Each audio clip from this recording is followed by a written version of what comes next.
Hello everyone, welcome to Filmkopath. I hope all of you are doing well. Recently, I had the chance to watch Padatik at the Birmingham Indian Film Festival, and so this is a video where I do a short review of Padatik by Srijit Mukherji, and later on we also have a Q&A. So hang around after the review as well. So this is not like a regular video essays. This is more of a informal review, really. So what I'm going to do is I'm going to divide the review into two parts. So I'll start talking about the good things, things that worked for me in general, and what you can look forward to when you go watch it in the theaters, and then things which could have worked better or didn't work that well for me. Padatik will release, I think, around in India in around May 2024. So before I give out the review, I really urge you to go and watch it whenever it releases, which is like 6 months away. So you have time. Let me talk about the positives first. And this is one of the things Srijit also talks about in the interview, that Mrinal Sen is one of those directors of Bengali cinema or Indian cinema who needs to be celebrated more and who is not talked about more in the popular culture as maybe Chowdhury is, or even Hrithik Ghottak is. And not to say, not to do any comparison here, but of course, if we think about Bengali cinema, these three names come together. But somehow we have a larger following for Hrithik Ghottak, for Chowdhury, but we do not have that much for Mrinal Sen. In spite of Mrinal Sen doing a lot of important work in Bengali cinema. So the intention to celebrate Mrinal Sen and remind people of Mrinal Sen is really noble in Padatik, and that is something which must be appreciated. The initiative which Srijit took with this. Secondly, I would also say that Chanchal Chowdhury, the casting of Chanchal Chowdhury is very apt. The way he has looked in the role, it looks very believable. The performance looks very believable as a performance of Mrinal Sen. His mannerisms, his makeup specifically has been really good. And as we all know, Chanchal Chowdhury himself is a very accomplished actor, and he has done a good job with whatever means he had. Even the other actors who were there have, especially Monami, who plays the wife of Mrinal Sen's wife's character Geeta, she has also done quite well. So overall, I would say that the people who have been cast have done well, in the sense that they have done justice to their acting abilities. Next, I would say that there is an attempt to celebrate the directorial style of Sen with the breaking of the fourth wall, the jump cuts, camera panning shots to make the viewer familiar with the style of Mrinal Sen. So this is something who are not aware of the style of Mrinal Sen and not aware of the cinema of Mrinal Sen, which might be many really in the modern day and age. They might get a good idea watching the film. And that brings me to my final point about good things about the film, that we were watching this in Birmingham, and that lots of non-residential Bengalis from India, Bengalis from Bangladesh who stay in the UK, and a couple of people asked questions to Srijit later on that and they told that we didn't know about Mrinal Sen, but we came to know about it. So it's at the least people, Bengalis, people who have rooted in Bengal and who have celebrated the Bengali culture, who live their lives as Bengalis across the world and maybe also in India. A lot of them are not aware of the kind of impact Mrinal Sen has had on Bengali cinema and on Indian cinema. So I think this is something which is great, because a lot of us who are here, a lot of people who I was watching the movies with, they were not aware of the kind of cinema Mrinal Sen does. So I think that's a huge positive step which informed people about this.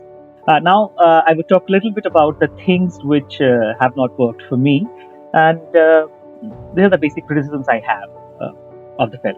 As I mentioned that Srijit Mukherji has used the jump cuts and the fourth wall breaks, but to be honest, they do not add to the idea or politics of Mrinal Sen. The sequence by sequence which you see, different sequences of the movie are based on different styles of Mrinal Sen. The way there are jump cuts, and somewhere there are fourth wall breaks, and other styles like that. Some are in black and white, some are in color.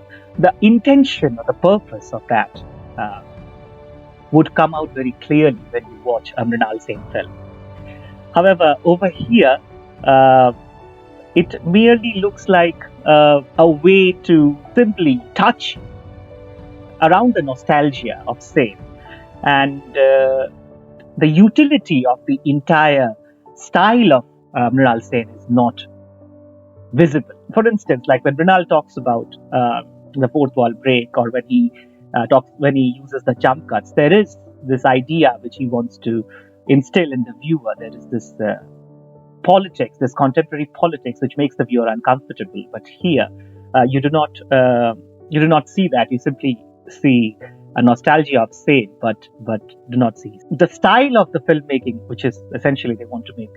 Srijit wanted to make a biography of Mrinal Sen, but so neither you are able to follow the style of, say, a Sham Benegal when he does the biography, or not the essence of the human being like in Discourse of Pablo Larraín does. So it's like somewhere hanging in between, trying to encash the popular culture around Sen. For example, if we talk about the sequence between the character of Manik Kore, played by Jitu Kamal, and Chanchal, which is probably Chanchal Chowdhury's Mrinal Sen, which is basically should be a discussion of Mrinal Sen, the intellectual clash of Mrinal and Satyajit Ray in their prime about the ideas of cinema and what is good cinema, and the back and forth which happened. As an idea, it was quite interesting. But what happens is that it goes on reminding the people who are watching the film of a film which was released like a year back, and people will be interested in that. It serves them fine, perhaps, as a Bengali of today would, rather than the actual conflict of thought with artists striving for quality and the artist revolting through his art. It doesn't really capture the essence of the intellectual discourse or conflict between the two greats of Bengali cinema. As I talked about the fourth wall as well, like when Ranjit Maulik breaks the fourth wall, as he suggests, like he is like one of us, one of the Bengalis, and is the person you see on the screen. When Srijit is breaking the fourth wall, it's only a reminder that you know that I have watched a Mrinal Sen Mrinal Sen film. So this is something which really comes out if you watch the movie, because the contemporary politics, as I said, appears to be missing. If you think about a Mrinal Sen tribute, it can be without even naming Mrinal Sen, like probably like a Once Upon a Time in Calcutta or Maya Jonjal, where you actually talk about Kolkata, the city, the El Dorado, Mrinal's El Dorado, and how he loved and lived it. As a film like Once Upon a Time in Calcutta or Maya Jonjal really explores the politics of the city, and in some sense, without even talking about Mrinal Sen directly, they actually take forward his legacy, and they talk about the current time of the city of Kolkata, which is missing from a tribute film to Mrinal Sen. So that is something which really struck me when I watched this film. And obviously, when you talk about Padatik, which actually means foot soldier, I think you are at least required to or indicate towards the politics, the contemporary politics of the country or of the region or of the place. If not the politics, at least the society, the contemporary society you are living in. And how would a Padatik, or how would a foot soldier in the 70s would comment on the current state of Bengal, of Calcutta? But if you do not really cover that, it really leaves you wondering that eventually, what is the end purpose of talking about a filmmaker who was more of an activist in the sense that, and you are not able to convey what he could have done or what he could have talked about the present day situation in Bengal. Yeah, so that is about it from me in this review. This will be followed by the Q&A, in which Srijit talks about the film, and he talks about a lot of things like the way he filmed this, his style, even the breaking of the fourth wall, and the non-linear narration of the movie, the non-linear style in which it was made. So I think you will quite enjoy that. And I would also say that we have a short 10-minute video on Mrinal Sen about his journey, about his cinema, which gives you a good idea about what his cinema, what his politics was about. So I would also request you to watch that after this video. So yeah, that's about it. So thank you very much, and enjoy the Q&A, and do go and watch Padatik, and do share your reviews with us later on when you watch it in May. And this is your second biopic, if I'm not wrong, after Shabash Mitru. Actually, my fourth. Okay. If you consider Agji Chilo Raja, which is kind of a biopic on the Prince of Bhawan, and Gumnami, which is kind of a controversial biopic on a person who could be Subhash Chandra Bose. I stand corrected. So when it came to Padatik, how did the project come about, and how did you decide to make it in a sort of a traditional biopic structure? Because your first film, obviously, Autograph, was a tribute to Nayok.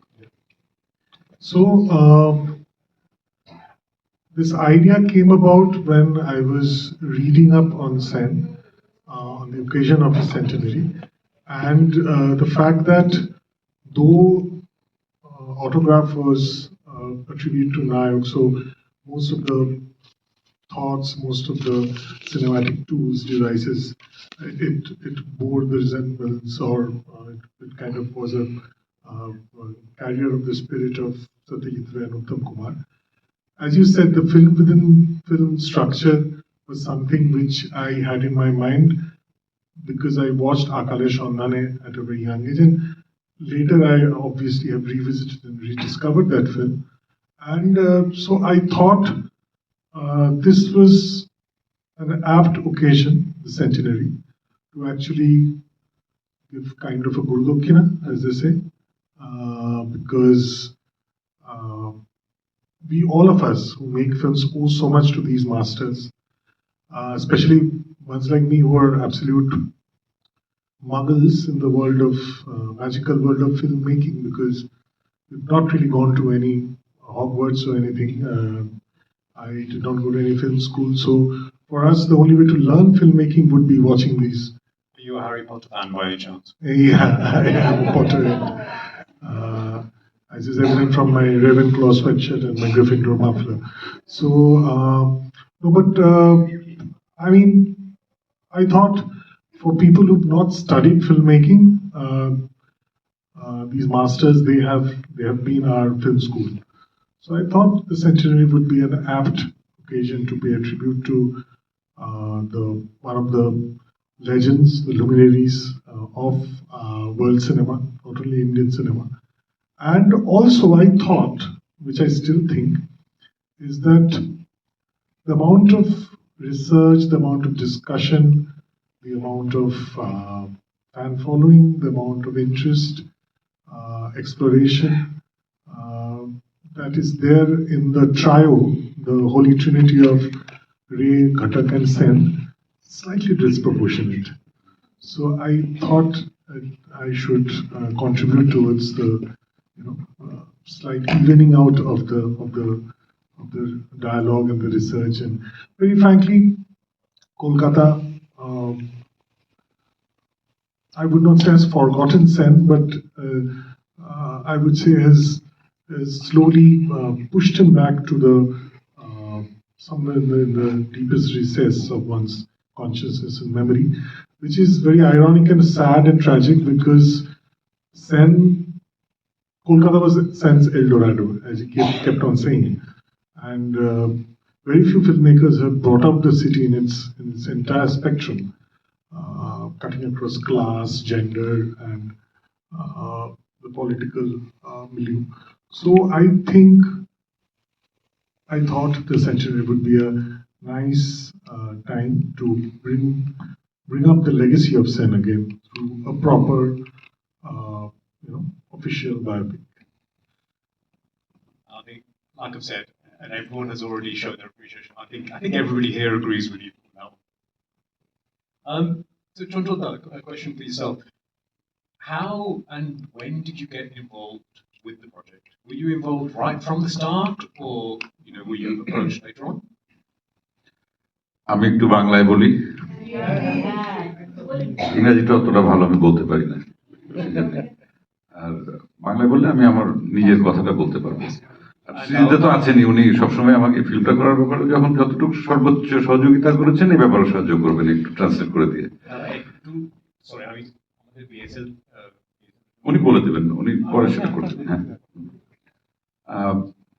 আমি আসলে এই কাজটি এরকম একটা চরিত্রে অভিনয় করার যোগ্যতা অথবা দুঃসাহস কোনোটাই রাখছিলাম না, রাখিও নাই, এবং এটা ফসকে যাওয়ার চেষ্টা করছিলাম যে কাজটা যদি না করতে পারি আমি বেঁচে যাই। কারণ শুধুমাত্র তো দেখতে একরকম কাছাকাছি হলে হবে না, শ্রীদা কোনো না কোনো ভাবে আমাকে এরকম বানিয়ে দিলেন, কিন্তু আসলে অভিনয়টা তো আমাকে করতে হবে, তার ব্যক্তিত্ব, তার দর্শন, সবকিছু তো আমার ভেতর, হাঁটা চলাফেরা কথাবার্তা সবকিছুর ভেতর দিয়ে তো প্রকাশ করতে হবে। তো ওই মানুষটি হয়ে ওঠা আমার পক্ষে কোনোভাবেই সম্ভব না, এবং অভিনেতা হিসেবে আমার মনে হয় যে কারো বায়োপিকে কাজ করাটা এটা হচ্ছে পৃথিবীর সবচেয়ে কঠিন কাজ, এটা আমি মনে করি। এনিওয়ে, আমি মোটামুটি 10-12 দিন শুটিং করার পরে বুঝতে পেরেছিলাম যে আসলে এটা আমার নিয়তিতে লেখা ছিল। সেটা কিরকম ভাবে, আমার এই ছবিটা যখন কথাবার্তা চলছিল অথবা যখন আমি কাজ শুরু করব, ঠিক একদম যখন কাছাকাছি সময় কাজটা শুরু, সেই সময় আমার বাবা অসুস্থ হন এবং উনি মারা যান 15 দিন হসপিটালে থাকার পর। বাবার শ্রাদ্ধ হওয়ার জাস্ট 2 দিন পর আমি শুটিং এ আসি কলকাতাতে।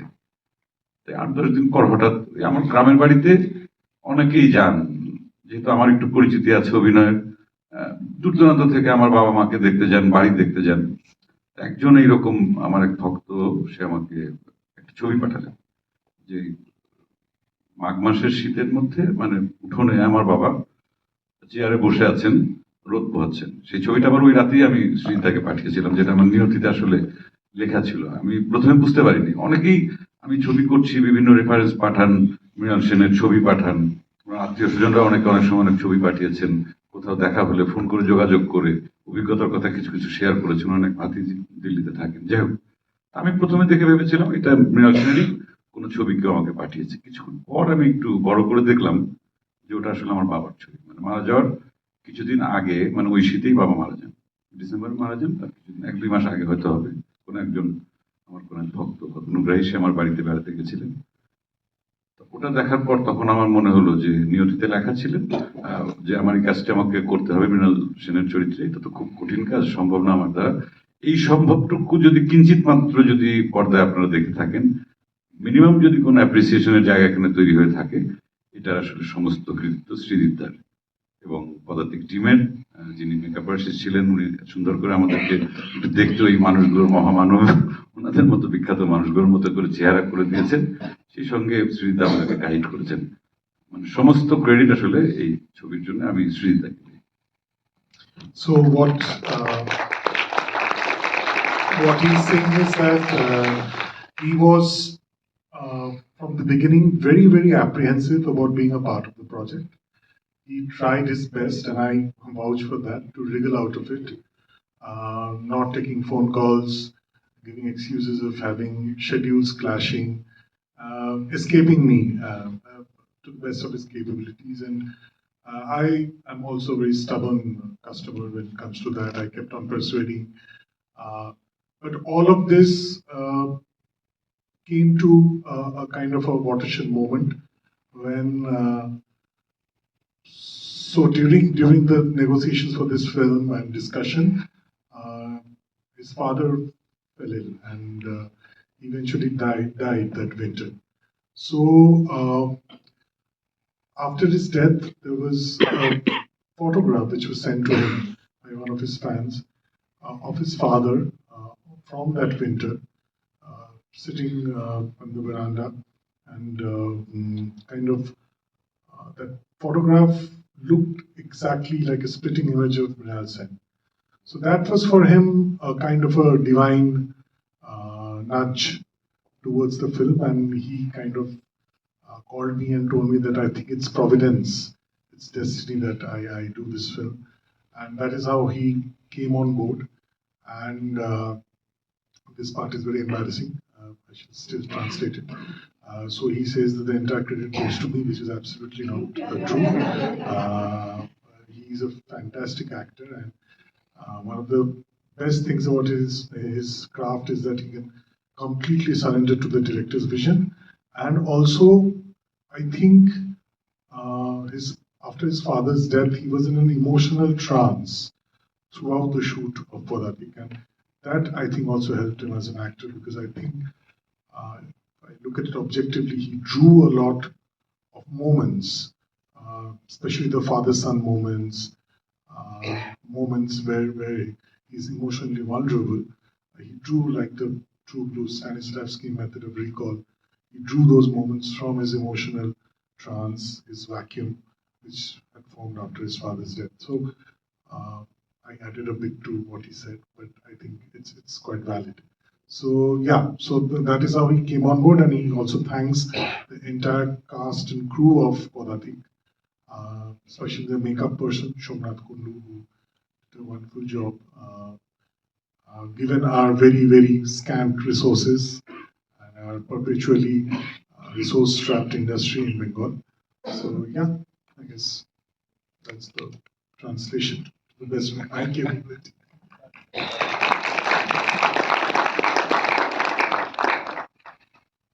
So, Srijit, the casting of the movie, and you kind of touched on this already. So for the casting, how did you zero in for the lead role? How did you zero in on Korak Shamanto and Chanchal Chowdhury for that lead role? Yeah, I think let's start with, and then we can talk about the other characters in the film. Very interestingly, so Korok's casting was very.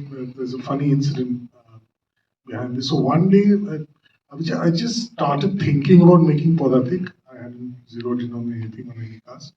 So I received a WhatsApp from an unknown number saying that Srijit, I heard you're making Padatik. And it's a biopic of Mrinal Sen. And I look like a very young Mrinal Sen. You know? So I would like to audition for the role. But that message did not have any photograph. So I get a lot of these messages. So I somehow in the pressure of work, this and that, I thought I'll get back to the number, but I forgot. 4 months later, so my casting process, you like pin photographs of various ages on the board, and then you think you have a. I had my chief assistant director, my executive producer, and generally production oriented people who know all the actors. We don't have the established casting agency or casting director tradition in Bengal. So we were thinking of whom to cast. Suddenly, this guy suggested the name Korak Shamanto, a young theatre actor, and I called him. I said that I've seen your pictures. I think you should come and audition for the role of young Mrinal Sen. So Korak said that, thank you so much. I thought you would never respond. I said, respond to what? He says that I'm that anonymous number who messaged you, 3-4 months back, and I had given up on the hope that I might cast, but then you came back to me again. So that was Korak.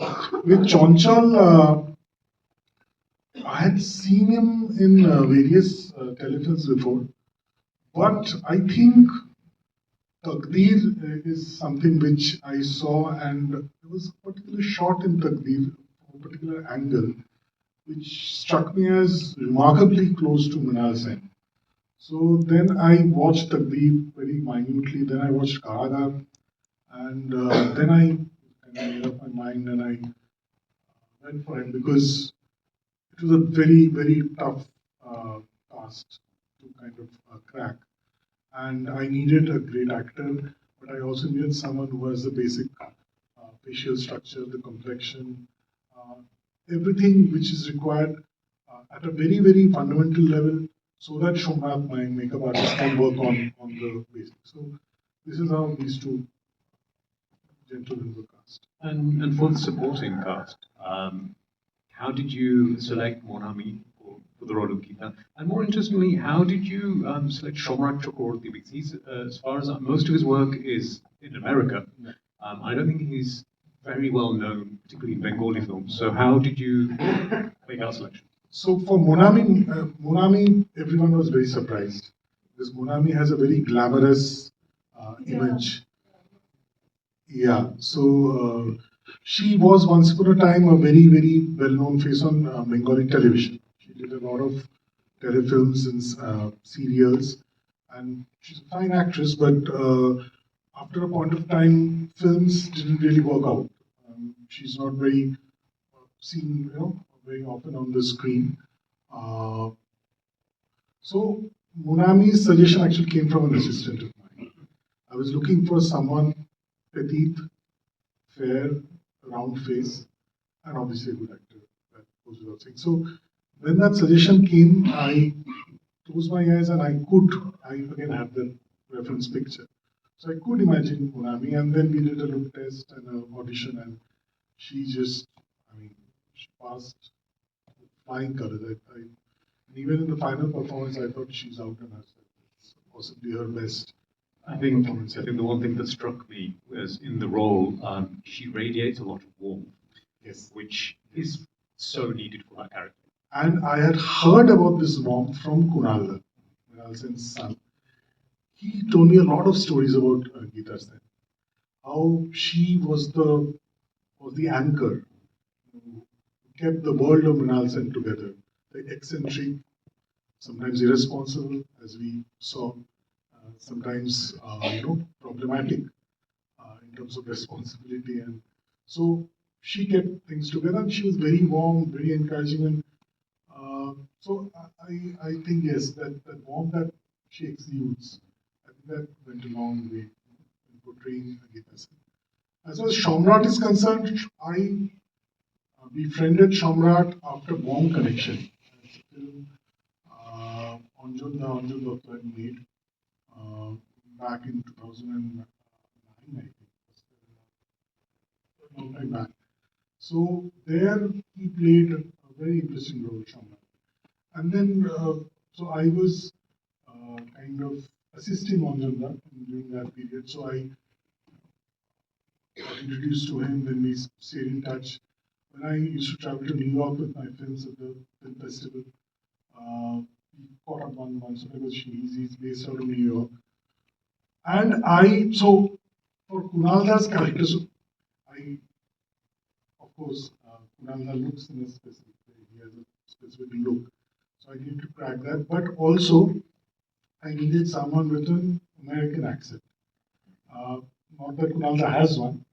Kunalda doesn't have the American accent. It's very proper, normal, neutral Indian accent. But I wanted consciously an actor who can pull off the American accent with aplomb because I wanted to emphasize, without spending a lot of screen time, on Kunalda's background in America, his education, his years that he spent in America, and the way he traveled to and fro from Kolkata to New York. So to give that diaspora some kind of a sound-wise representation, I kind of said, Shamrat. So Shamrat gave me an option. So what accent do you want? I don't want a proper American accent. So that's why Shamrat.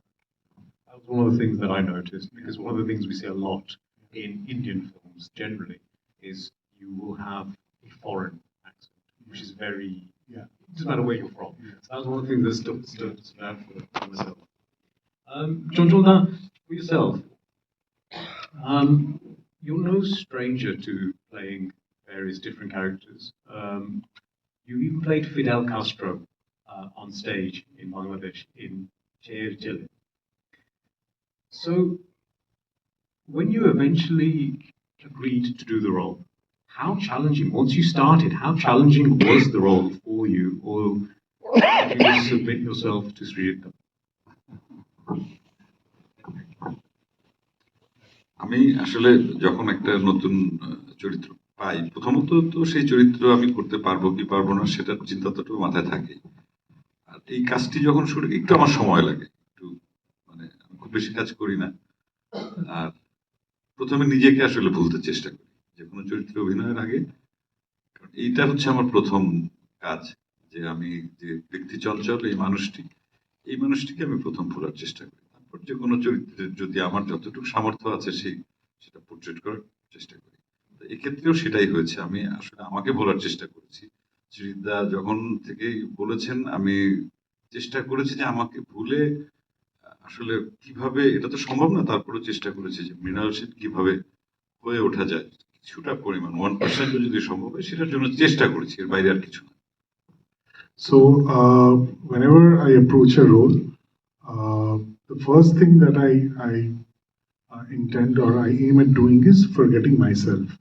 And I say forgetting myself, I mean the persona that is Chanchal Chowdhury, with his mannerisms, with his baggage of having done so many characters in Bangladesh, be it on television, be it on films or web series. So forgetting oneself or shedding one's baggage as an actor and as a person is the first step, according to me, to etching out of a character.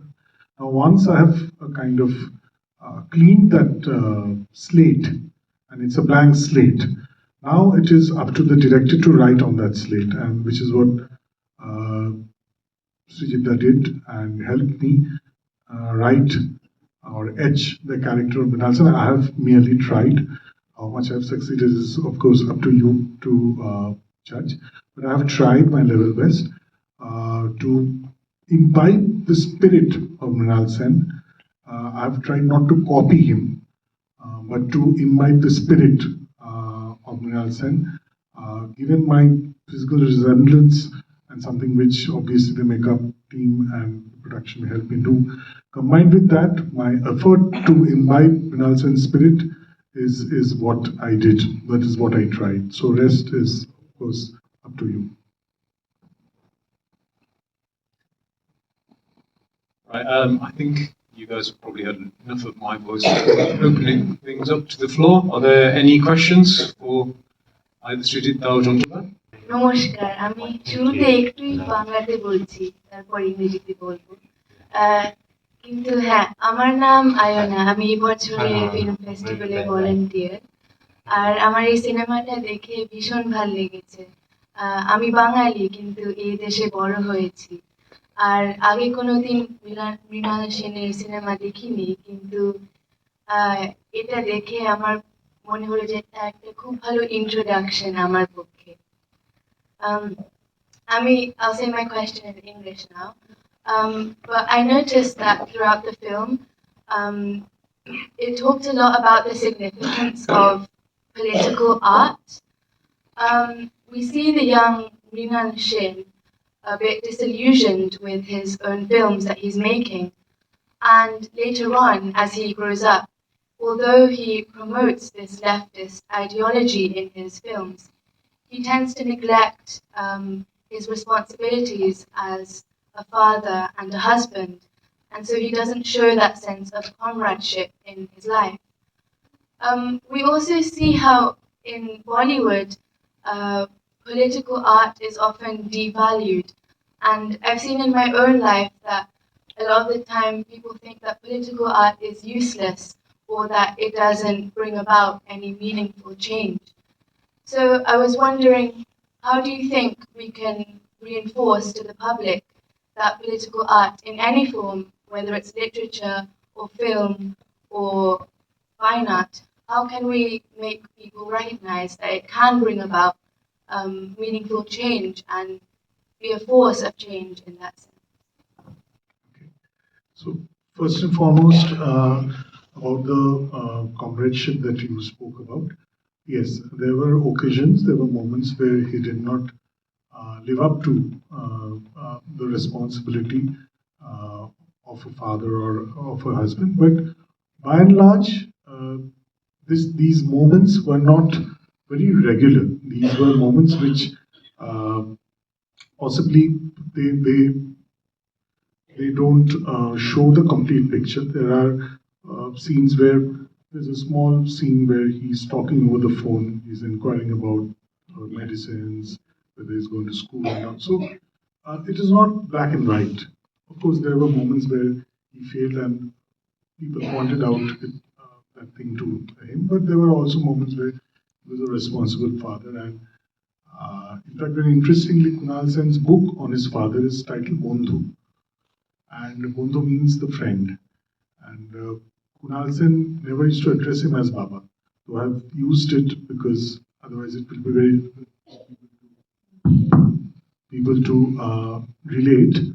But Kunal Sen called Mrinal Sen Bondhu, or the friend. So he was always a father figure who turned into a friend as years went by. And so I would not say he was he kind of was a totally irresponsible comrade. But yes, there were moments where he could have done better. Let's just put it like that. Now coming to a very important question: political art. Now, Mrinal Sen's career is again divided very distinctly into three phases, out of which the second phase deals with his most politically vitriolic, volatile, and hard-hitting films. The first phase, he was still grappling with the popular notions of storytelling, trying to carve out his own identity, own voice as a filmmaker from that paradigm. But with Bashir Sravan, he eventually broke up. And the second phase is obviously the Kolkata Gattur, and you have Padatik, that phase where chorus. There's a lot of interview, very important. A lot of discontent in the society, a lot of politically turbulent times, which was an absolute reflection in his films. Very different from how his peer and his contemporary Satyajit Ray, the master, he was looking at the same situation. He was approaching films. So a very distinctly different way of looking at that film. Now, to answer your question about political art, how effective it is to change, I was just reading a very interesting anecdote that during the Vietnam War, there was a person who was a single person with a candle sitting outside White House, demonstrating, with a card and protesting against atrocities and the Vietnam War. So someone asked him that, why are you doing this? Do you think it really matters to them? Do you think that you can change them with this protest? So he said a very nice thing, for me, a very significant thing, that I'm doing this not to change them. I'm doing this so that they don't change me. Okay.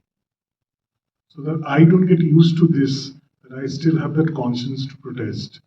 So that I don't change as a person, that I don't become, I don't flow with the tide, so this protest is not for them, this protest is for myself. So they don't change me. So Mrinal Sen's films, his ideology, his philosophy was basically that.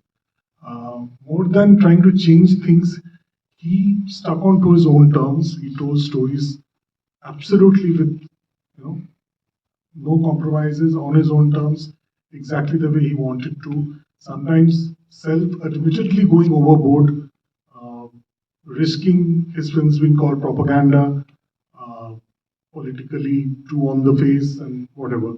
But he did that knowing very well that when the final evaluation happens, there's a line which says that I can't betray today in hope for timelessness or eternal glory. So today when we watch Mrinal Sen's films, we not only get a document of those times, we also have a person who refused to get changed by whatever was happening around him, even when it was inconvenient, it was dangerous, because these two incidents which I just showed, that of that Naxalite guy coming and charging him, or the mother fainting, watching her own son, all these are true incidents. In fact, the entire film is made up of stories, anecdotes, discussions, essays, letters which exist in the public domain, either written by Mrinal Sen himself, or by scholars on Mrinal Sen, or Kunal Sen's book Bondhu on Mrinal Sen, or interviews of Mrinal Sen, or people around him reminiscing to me. I kind of did that research, I recorded. Also, parts which involve Satyajit Ray, Bijoy Rai's famous book, reminiscing. A lot of facts come from there. So none of this is creative liberty. Everything which you see actually happened, all the lines and everything. So these incidents during Kolkata Gattur, they were just tip of the iceberg. There were people calling him up, asking him to join the Naxalite movement, threatening him. The police called him up. The police arrested him also during Calcutta Ekattor, thinking that he's promoting and is a part of the movement. So there were a lot of, there was a lot of danger, a lot of inconveniences, but he stuck on, and which is why he's Mrinal Sen. Just on that topic, with political films, at that time, a lot of these films, as you said, they were branded as leftist films. Do you think it is possible for filmmakers nowadays to kind of make films that are that political, or do you think that it would be very tough to kind of continue in that way? I mean, the stakes have gone up, and I also think, thanks to social media, thanks to a lot of other things which have developed over the years, it has become very complex. It has become very complex to take sides with any ism or with any ideology. Only the absolutely dedicated, the absolutely motivated, and people who are hell-bent on pursuing a particular line, a particular philosophy. Apart from those people, it can't be done lightly, because there's a huge cost attached to any stand that you take, be it for or against. Even if you look at the current crisis, the crisis which is going on, even there, any side that you take has a counter voice and a counter logic. So the thing is, now it has become even more complex. And in the filmmaking context, in the filmmaking paradigm, with censorship, with, and now people get offended, and suing someone has become, I think, much easier now. There are dedicated lawyers who just do that. That, okay, are you offended? Come, let's sue this guy. So that makes the social structure also very complicated. So I mean, it's no more as simple as, okay, I'm making a hard-hitting film and it is a statement. And in fact, what we saw is very interesting, that Indira Gandhi, who kind of gave the funding for Bhuvan Show, recognizes the fact that Sen's films are left-leaning, and this left was scathingly critical about the Congress. But even despite that, for a person who declared emergency, I thought it was mighty magnanimous of her to give the funding to a person who was unapologetically leftist. Quick question, actually. I think you pretty much answered it by that. But it's ironical that that was the strength, that he was able to question that political, whatever was going on. And right now, whether we have West Bengal, which is, I think, taken an amazing stand, whatever the politics are, that state, I think we can say safely against the Delhi government or the government, national government. So it's just so important that someone takes, there are the cinema that is overtaking and making so much money. It's just so one-sided. I mean, I don't want to offend anyone, but Kerala stories or whatever it is, and this other one, which make huge amounts of money. So that's just one voice. What about the other side? Everyone is being, no one has the bravery. I'm not questioning you, but it just seems that there is no bravery on the other side. Or is the voice on the right so strong that everyone seems to be going down, and we just see one side? I mean, you highlighted a maker who really took on the system, but perhaps, like you say, censorship or lawyers. No, I will not agree there totally, because there are still films in Bengal which are being made. That's what I was going to ask. We don't have that. Yes, because they don't have a national reach, so we don't get to know about these films. But there are anti-establishment films being made. There are films which harp on the secular ideals of the country being made at various parts of the country, in fact. Down south, Malayalam films, a lot of them. in Bengal, in Marathi. Yes, of course, the voice, the counter, the opposing voice is also very important. But I would also say that the political climate is also very important over here. So the sequence where we see Pandit Nehru talk to him. So very interestingly, Neel Akashen Niche was a film which was banned because India was at war with China, and Neel Akashen Niche was about the life of a Chinese hawker. So there was a lot of sympathy for the protagonist and all that. Now, when it was banned, this was a review screening where these people were present, and Pandit Nehru, so the person who banned it was not Pandit Nehru himself. He was one of the IS officers, who worked below Pandit Nehru in the culture department. So when Pandit Nehru saw the film, he said that there is no reason to ban it. I mean, it's a story of a Chinese hawker, but it could have been a story of any hawker.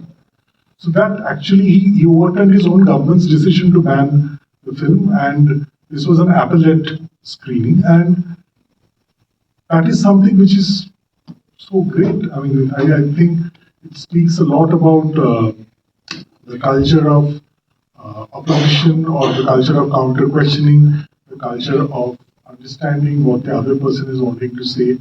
So I think that's wonderful, and that is a climate which was definitely there during that time, and as we saw, and as we read also through Mrinal Sen's articles and his reminiscing and his memoirs.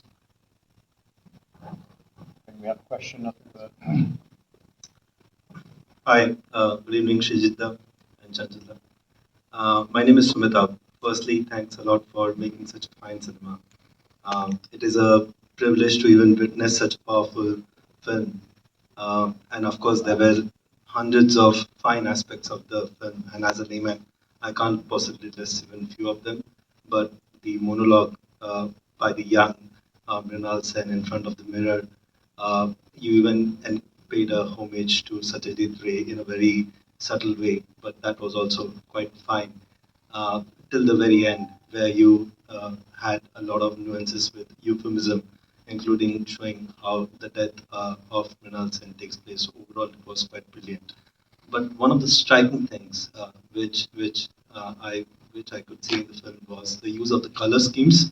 And right from start, I kept wondering about it, and the way you blended it with the non-linear storytelling. I mean, with like examples of non-linear storytelling would be like films like Memento, where we have seen other directors. But the way you use the non-linear storytelling with the color schemes, I wanted to ask what was the inspiration, and also pardon my ignorance, but I wanted to ask how for example, you did use a monochromatic black and white to display one of the periods, and then you spliced it with some actual footage, but then they were not quite a lot in number. They were very few in number.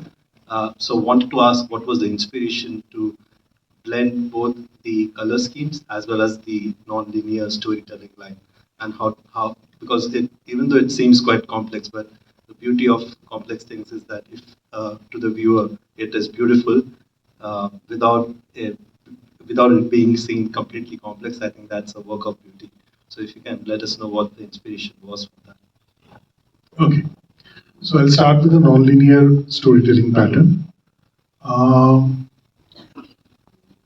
I have used non-linear storytelling pattern before as well in my films. I am actually a fan of non-linear storytelling.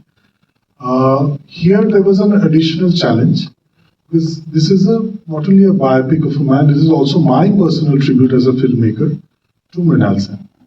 So what I decided is, with the non-linear storytelling pattern, I will use devices, methods, tools used by Mrinal Sen himself to take the story forward. So to give an example, the opening fourth wall breaking monologue of Gaurav Shamanto. the opening fourth wall breaking monologue of Korak Shamanto, where he gets onto a tram and talks about that my name is Korak Shamanto, I'm not an actor. This is absolutely structured on the interview sequence where Ranjit Mullik gets onto the tram and says that my name is Ranjit Mullik, I'm not an actor. There's this guy. There is this guy called Mrinal Sen who's making a film. So he's caught hold of me. The mother that you see is not my real mother. She's this actress Koruna. So that structure is something which I borrowed from interview because I thought it's a very, very useful tool to tell the story. And I've used that throughout, starting with Korak and extending it to Chanchal as well. So that is number one. Number two, Mrinal Sen used to use a lot of existing footage in his films. As we saw from the incident with the Naxalite guy, he used a lot of existing footage of meetings, of processions, of unrest in Kolkata. So I also adopted the same method of using existing footage from Mrinal Sen films to take the story forward. So in incidents where you see a sudden interjection, for example, when he comes out of the court after getting bail for the second time, and he expects his father to slap him again, and the father doesn't slap him, he goes and keeps a hand on his shoulder, and we immediately cut to a scene from Padatik, Mrinal Sen's Padatik, where Bijon Bhattacharya is inspiring Dhritimani Chatterjee not to give in. So now this is something which I read in his memoir, that this incident with his father might have been subconsciously embedded in him when he made that sequence in Padatik, when he shot that sequence in Padatik. So I kind of use it as a forewarning or kind of a cinematic foreshadowing of that event by intercutting what came years later as a part of one of his films with the actual incident which could have inspired it. So again, in Bengali there's this phrase called Ganga Jal Diye Ganga Pujo. So it is kind of that. And so you do that using his footages. Then the use of stills. I think there is something wrong with the mic. It's going off at very strategic places. So use of stills. When we see, the book on communism flow into the Ganges while Mrinal kisses Geeta, after that we see stills of a wedding, of a Bengali wedding. We also spot Soumitra Chatterjee in one of the stills and Aparna Sen also. These stills are from Akash Kushum, where Soumitra and Aparna are meeting at a wedding. So to signify their wedding, I've taken a wedding from an actual Mrinal Sen film and how he has used that wedding through stills. So again, Ganga Jal De Ganga Pujo. Ganga Jal De Ganga Pujo is worshipping Ganges, the river Ganges, using the water of the Ganges. So that. And then throughout the film, in the non-linear storytelling, you find devices used or film sequences made by Mrinal Sen come back. When he's traveling on the train, the two intercuts that we see, one is from Calcutta 71, and one is from Vaishishravan. Then when Geeta is getting angry, is getting pissed with him, and she's just keeping the utensil down and walking off in a huff, that is intercut with the same sequence which we see in Vaishishravan. So it's an intricate tapestry of his life and his work put together in sync in a non-linear fashion. That's what we've tried. And as far as the color schemes are concerned, so what I've done is pre-Chanchal or pre the watershed moment, where you actually see the metamorphosis, almost Kafkaesque. That free period with Korak is a certain tinge of grayscale or monochrome. Post that is a slightly warmer tone. That warmer tone is also kind of tribute to Mrinal Sen's early black and white films. So if you watch his early black and white films, there is a warmish tone to it. So I've used that to describe or kind of color that phase. After that comes the desaturated color phase where he is interacting with his son. His son is grown up. And the last phase where he's very old and the son is also aged, that is the normal today's color scheme. So there are 4 distinct color schemes, as well as the 5th one, which is the fourth wall breaking monologue. Now that is again a different color scheme, which is outside the narrative, where we see Korok and Chanchal as Korok and Chanchal. So that is the basic scheme that I had in mind. Right, I'm going to have to play the bad guy now, and I'm afraid we're going to have to leave it there because we are out of time. But massive, massive thank you for Srijit Mukherji and Chanchal Chowdhury. Thank you so much. Thank you so much for coming and coming on a weekday and kind of gracing the occasion. This film is still not released in Bengal. It will have a commercial release only next year, around the time of his birthday, which is May. But till then, if you want to write about the film, please, you can. So we would love to have your experience and your feedback on social media, or even in person, or you could mail me. We would love any feedback which comes our way, especially because I personally feel that there's always scope for improvement. And I remember, sorry, I'm just digressing a little bit. I remember Baishe Strabon, when it was in its 5th week, it was already declared a blockbuster. I had called Prashanjit to the dubbing studio, and I dubbed 3 words which I thought could have been pronounced better. So, and Bumbala said, this is the first time I'm dubbing for a blockbuster, which is already released. So, because those 3 words on the DVD is restored, so that correction came out on DVD. We couldn't put it in the theatre. Also, I genuinely feel that there is always scope for improvement, and we would love to have any observation, any feedback. Thank you so much.